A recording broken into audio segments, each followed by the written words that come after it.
c'est bon. Bonjour à toutes. Alors, vous ne le savez peut-être pas, mais moi je suis très branchée science-fiction. Alors, je suis certaine qu'il y a quand même beaucoup d'entre vous qui ont aussi vu, ou au moins qui ont entendu parler de Minority Report, le film de Steven Spielberg avec Tom Cruise comme acteur principal. L'histoire est basée sur le fait que dans les années 2050, on pourra déjouer les crimes en arrêtant les futurs meurtriers avant même qu'ils ne tuent qui que ce soit. Cependant, ce n'est déjà plus de la science-fiction. En effet, prenons une ville comme Chicago. C'est une ville assez violente si l'on considère que plus de 1400 meurtres y ont été commis ces 2 dernières années. Néanmoins, les 2 premiers mois de l'année dernière, le nombre d'homicides a chuté de 22% et le nombre de fusillades de 28%.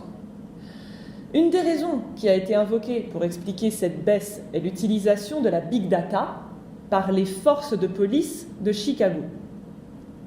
Alors de fait, elles utilisent un algorithme qui donne une note de 1 à 500 pour indiquer la possibilité d'un individu de tuer ou d'être tué. Il y a plus de 400 000 habitants de la ville qui font maintenant partie de cette base de données.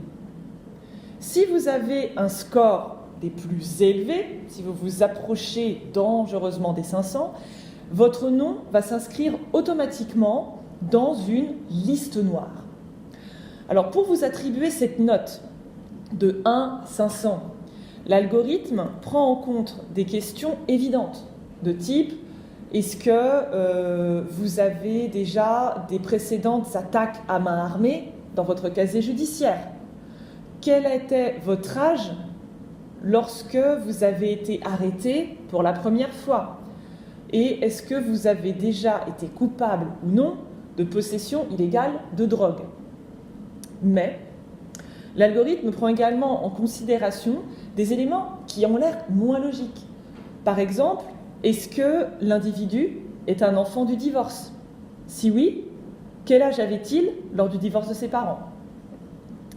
Donc ça amène parfois à certaines surprises, comme pour Robert McDaniel, un habitant de Chicago, qui regardait la télévision chez lui lorsque soudain il entend frapper à la porte. Alors il est surpris, parce qu'il n'attendait personne. Il ouvre et il voit un officier de police qui lui dit d'un air menaçant « We're watching you », on t'a à l'œil. Avant et après, il disparaît dans le couloir.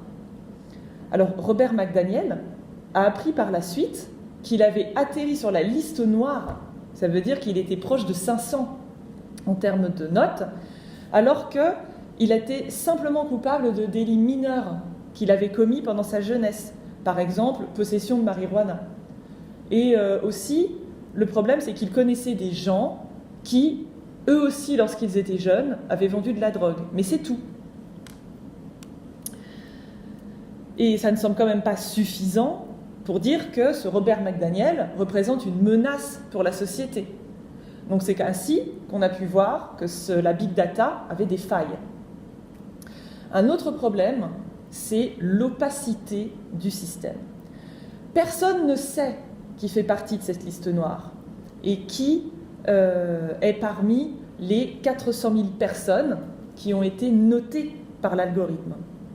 À cause de cela, l'atmosphère devient un peu pesante dans la ville parce que les gens deviennent suspicieux, ils commencent à se demander si peut-être leur voisin fait partie de la liste noire ou non.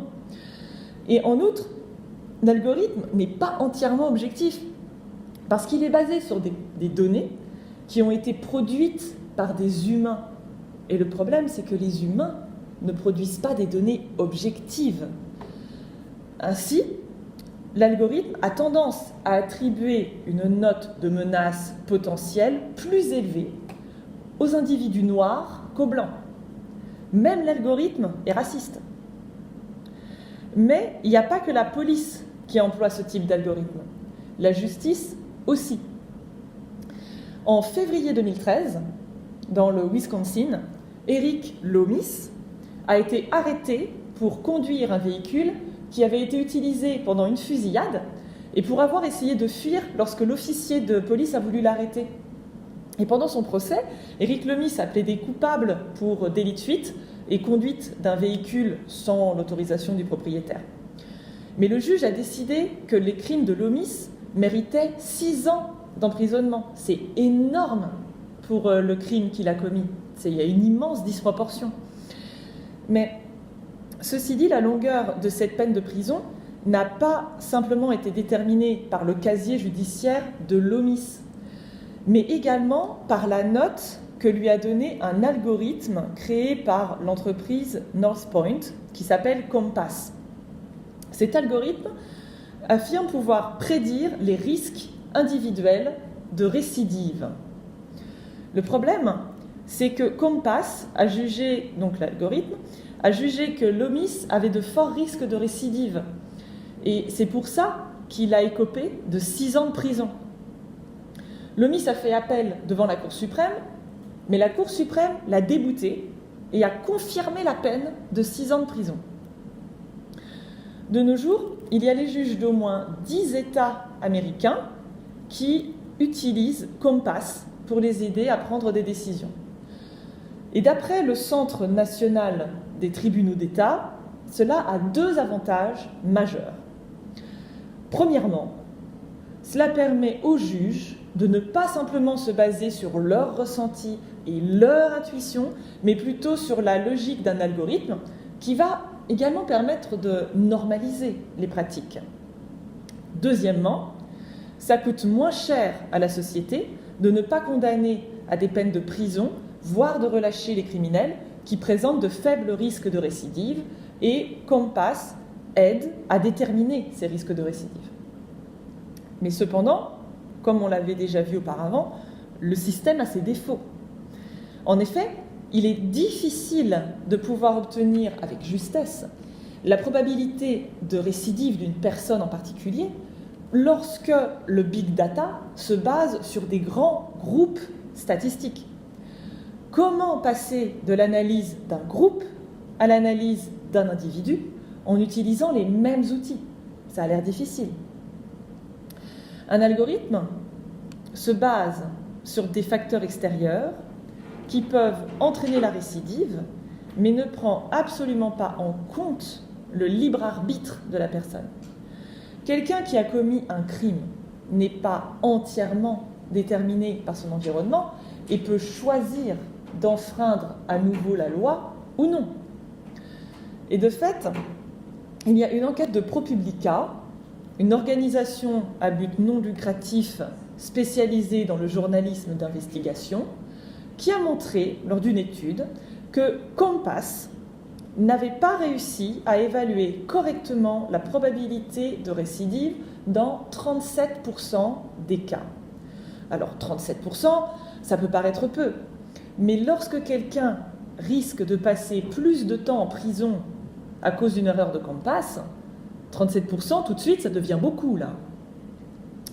Pour finir, on peut également noter que ces algorithmes ne sont pas seulement utilisés aux États-Unis. En France, les tribunaux commencent aussi à utiliser un logiciel qui s'appelle Predictis.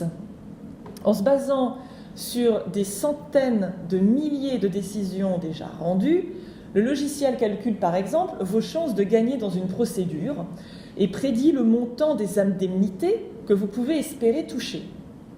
Alors, il s'agit d'harmoniser les décisions de justice en France en se basant sur les jugements rendus par le plus grand nombre. Alors, cependant, en France, contrairement aux États-Unis, on n'utilise pas ce type d'algorithme pour le droit pénal, car on considère encore que ce n'est pas déontologique de considérer que quelqu'un est présumé coupable d'un crime qu'il commettra peut-être à l'avenir et non présumé innocent. Pour conclure, je dirais que ces algorithmes peuvent en théorie être d'une grande aide, mais qu'ils ont encore besoin d'être améliorés.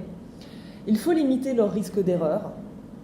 Et n'oubliez pas que même dans les années 2050, dans Minority Report, le système pour la prédiction des crimes a ses failles. Donc je pense qu'il nous faudra encore un peu de temps pour perfectionner les algorithmes. Merci mesdames.